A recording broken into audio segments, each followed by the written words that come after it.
The 1980s were tailor-made for Donald Trump. Greed was good, and Ronald Reagan proved you didn't need to be a career politician to become president. Only in the 1980s could Trump go from being a real estate developer to a national celebrity who bridged the worlds of finance, entertainment, and politics. Well, there's a lot of coverage in that. The newspapers and magazines which had made fun of him were forced to cover his rise. He became a frequent guest on talk shows, whose hosts liked his charisma and his willingness to talk about all sorts of topics. Opening a casino added to Trump's opulent glamour.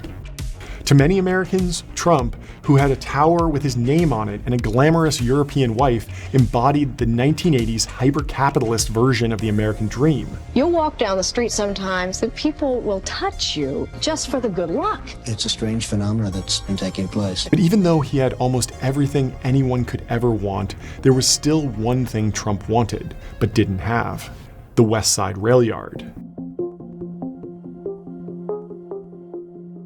After Trump was forced to give up the option half a decade earlier, it had been taken over by a friend of his father's, a man named Abe Hirschfield. Although the redevelopment plan was approved, Hirschfield couldn't finance the project.